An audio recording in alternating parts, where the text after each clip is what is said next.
2020 সালে লকডাউনের সময় যখন আমরা সকলেই প্রায় গৃহবন্দী অবস্থায় দিন কাটাচ্ছিলাম, তো সে সময় আমি সারাদিনে আর কোনো কাজ না পেয়ে গ্রিক মিথোলজির কিছু কিছু গল্প বাংলা ভাষায় লিখে, একদম সোজা বাংলা ভাষায় লিখে ফেসবুকে পোস্ট করতাম। তো তখন বেশিরভাগ মানুষই ফেসবুক হোয়াটসঅ্যাপেই তাদের সময় কাটাতেন, কারণ এই যে একটা মোনোটোনাস লাইফ, সেখান থেকে একটা এসকেপ রুটের তো দরকার আছে। তো সেই এসকেপ রুট হয়ে গেছিলো ফেসবুক হোয়াটসঅ্যাপ। তো তখন মানুষ দীর্ঘ সময় সোশ্যাল মিডিয়াতে কাটাতেন। তো আমি দেখলাম যে আমার ওই লেখাগুলো প্রচুর মানুষ পছন্দ করছেন এবং প্রচুর মানুষ সাধুবাদ জানাচ্ছেন। তো আমার বেসিক্যালি ভালো লাগতে শুরু করলো, এবং সাধুবাদ পেতে কার না ভালো লাগে, আমারও সাধুবাদ পেতে ভালো লাগতো।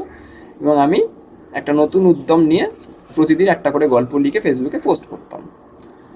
তো এখনও যখন ওই গল্পগুলো আমার মেমোরিতে ফিরে আসে, 3 বছর আগের মেমোরিতে ফিরে আসে, আমি যখন শেয়ার করি তখনও দেখি যে মানুষে আমাকে বলে যে তুমি আবার লেখাটা কন্টিনিউ করো, আম, পড়তে ভালো লাগতো, এই সব বলে আর কি।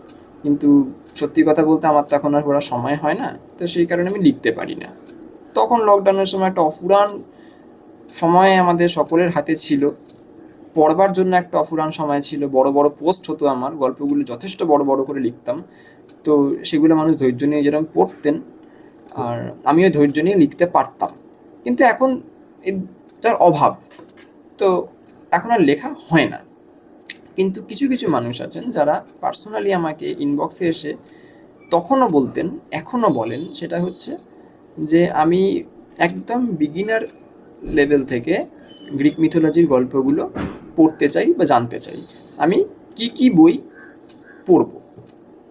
তো আমি অনেককেই এটা বলে দিই যে কি কি বই পড়া উচিত, আমি কিভাবে শুরু করেছিলাম। কিন্তু আজকে একটা বন্ধুর সাথে আমার কথা বলতে বলতে মনে হলো যে গ্রিক মিথোলজির কিছু কিছু ঘটনার কথা আমি বেমালুম ভুলে গিয়েছি। স্বাভাবিক, আমি 2020 সালের পর থেকে গ্রিক মিথোলজি নিয়ে কম নাড়াঘাটা করেছি, যেটুকু মেমোরিতে ছিল সেগুলো দিয়েই কাজ চলছিল। তো আমি সেই কারণেই আমার বইগুলো আবার নতুন করে আলমারি থেকে নামালাম, নামিয়ে আবার একটু নাড়াচাড়া করছিলাম। তো করতে করতে মনে হলো যে আমি একটা ভিডিওর মাধ্যমে আমার বইগুলোর সম্পর্কে একটু বলি এবং বইগুলোকে দেখাই। তাহলে কি হবে, তাহলে যে সমস্ত মানুষেরা সত্যি সত্যি গ্রিক মিথোলজি নিয়ে আগ্রহী, তারা ওই বইগুলো জোগাড় করে পড়তে পারবে। তো আমি যখন, আগে আমার কথা বলি আমি কিভাবে শুরু করেছিলাম। আমি যখন আজ থেকে 6-7 বছর আগে ফার্স্ট ইয়ারের স্টুডেন্ট ছিলাম, ফার্স্ট ইয়ার সেকেন্ড ইয়ারে পড়তাম। তো সেই সময়ে আমি গ্রিক মিথোলজি নিয়ে একটু আগ্রহ দেখাই, কেননা আমি বাংলা মিডিয়ামের স্টুডেন্ট ছিলাম। তো তো আমাদের স্কুলে রামায়ণ মহাভারত যতটা ভালো করে পড়িয়েছে, গ্রিক মিথোলজি বা রোমান মিথোলজি আমাদের পড়ায়নি। মিশনারি স্কুলগুলোর কথা আলাদা, তাদের পড়ানো হয়, আমাদের পড়ানো হয়নি।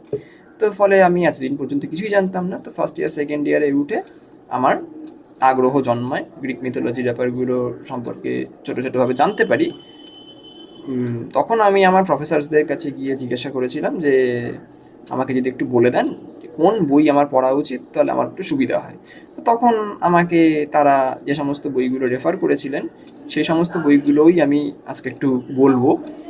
তো তার মধ্যে আমার এখনও মনে আছে, আমার এক প্রফেসর আমাকে বলেছিলেন যে তুমি গ্রিক রোমান মিথোলজি সম্পর্কে জানতে চাও, তাহলে টমাস বুলফিঞ্চের লেখা মিথোলজি বইটা তুমি পড়তে পারো। তো টমাস বুলফিঞ্চের লেখা মিথোলজি বইটা একদম বেসিক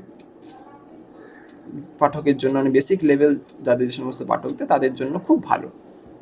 অনেকে এরকমও বলেন যে তুমি রবার্ট গ্রেভস দিয়ে শুরু করো, রবার্ট গ্রেভসের লেখা গ্রিক মিথস বলে একটা বই আছে, ওই বইটা শুরু করো। কিন্তু আমি পার্সোনালি মনে করি যে রবার্ট গ্রেভসের লেখা গ্রিক মিথস যে বইটি, সেইটা কোনোভাবেই বিগিনার লেভেলের পাঠকের জন্য নয়।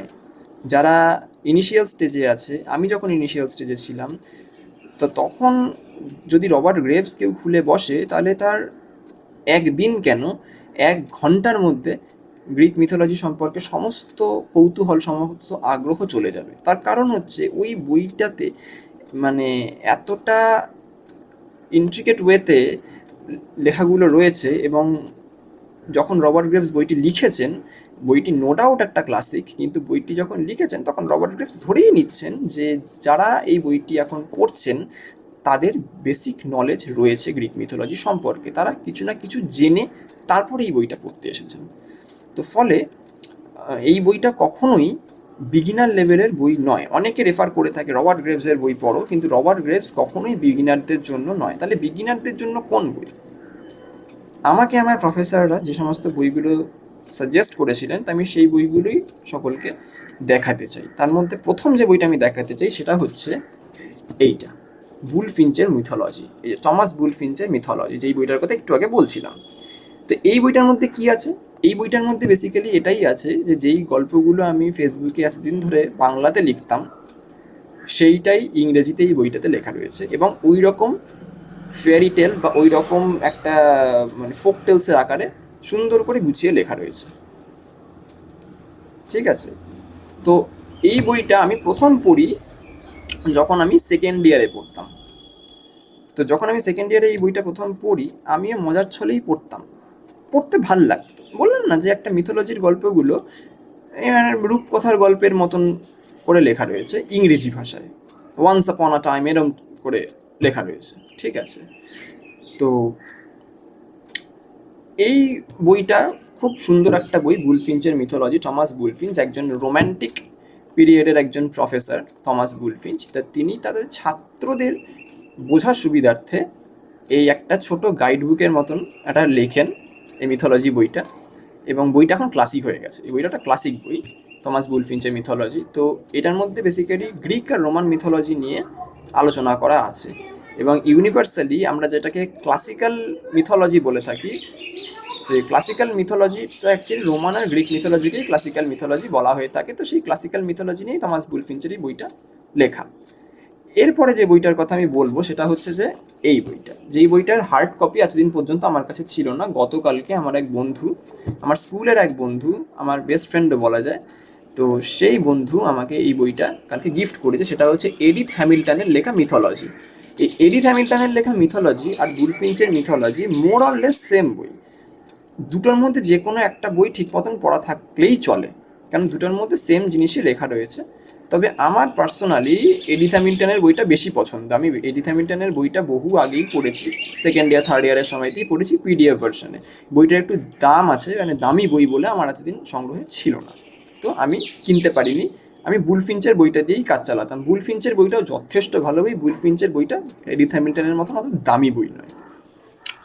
এরপর যে বইটা আছে সেটা হচ্ছে এইটা, ওভিদের মেটামরফোসিস। এই ওভিদের মেটামরফোসিস এই বইটা আমি অনার্স লেভেলে পড়িনি। ওভিদের মেটামরফোসিসের এই বইটা আমি কলেজ স্ট্রিটে একদিনকে ঘুরতে ঘুরতে মাত্র 60 টাকার মধ্যে এই বইটা পেয়ে গেছে। বইটার কন্ডিশন যথেষ্ট ভালো আছে, বাইন্ডিং ফাইন্ডিং সুন্দর, বইটার গন্ধটাও খুব সুন্দর, পুরোনো বই তো গন্ধটাও খুব সুন্দর। তো এই বইটা পড়া উচিত। তবে এই বইটা তখনই পড়া উচিত যখন এই বইটা সিলেবাসে আমাদের পাঠ্য থাকবে। আর নয়তো যদি কেউ ইংরেজিতে যদি খুব ভালো দখল থাকে তাহলে এই বইটা বোঝা সম্ভব। তার কারণ এই বইটায় গ্রিক মিথোলজি বা রোমান মিথোলজির সমস্ত গল্পগুলো পদ্যের আকারে লেখা রয়েছে, কবিতার আকারে। যেরকম আমাদের মহাভারতও তো অনেকে কবিতার আকারে লিখেছেন না, সেরকম আবার কেউ গদ্যের আকারে লিখেছেন। তো এই থমাস বুলফিঞ্চ এডিথ হ্যামিল্টনের বইটা যেটা দেখালাম আগে, সেইটাতে গদ্য আকারে লেখা রয়েছে। কিন্তু ওভিদের মেটামরফোসিস একটা ক্লাসিক বই, এই ওভিদের মেটামরফোসিস এটা কিন্তু পদ্যের আকারে লেখা রয়েছে। তো অনেক ইউনিভার্সিটিতে আবার অনেক কলেজের স্টুডেন্টদেরও কিন্তু এই ওভিদের মেটামরফোসিস পাঠ্য থাকে। তো সেক্ষেত্রে তাদের পড়ানো হয়, তাদের বুঝতে সুবিধা হয়।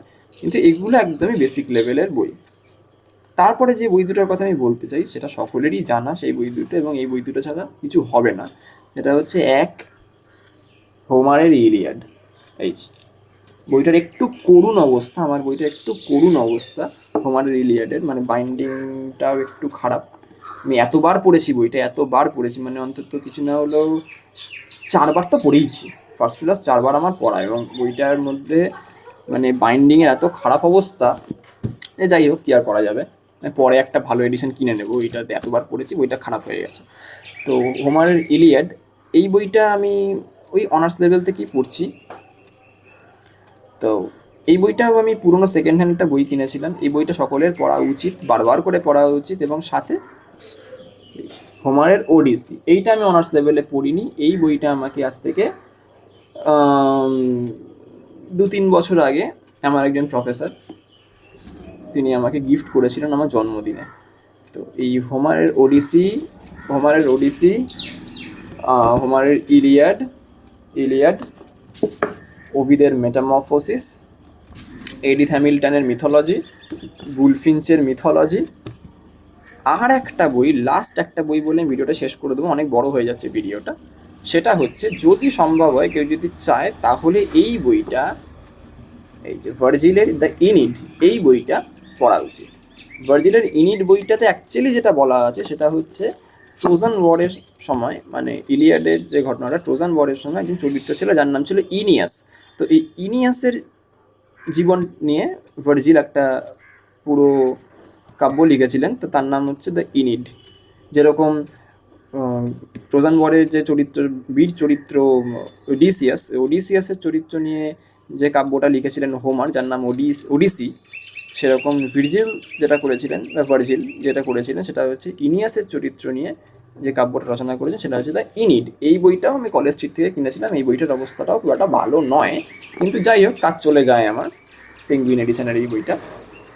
এই বইগুলো বেসিক লেভেলের বই। এই বইগুলো যদি কেউ ঠিকঠাক মতন পড়তে পারে, সে গ্রিক মিথোলজি সম্পর্কে অনেক কিছু জানতে পারে, অনেক কিছু কেন, মানে সে প্রো লেভেলে চলে যাবে। এছাড়া গ্রিক মিথোলজি সম্পর্কে জানতে পারা যায়, বিভিন্ন রকম নাটক রয়েছে, যেরকম ইউরিপিডিসের লেখা নাটক রয়েছে, হ্যাঁ, এরকম অ্যাস্টাইলেসের লেখা নাটক রয়েছে, এরকম অনেকের নাটক পড়ে জানা যেতে পারে। তারপরে থিওগনির কথা বলা যেতে পারে। এই সব বইগুলো রয়েছে, কিন্তু বেসিক লেভেলে এই বইগুলো পড়লে গ্রিক মিথোলজি সম্পর্কে একটা বেসিক ধারণা পাওয়া যায়। তাছাড়া আরও অনেক বই রয়েছে, ব্যাস এটুকুই বলার। Thank you.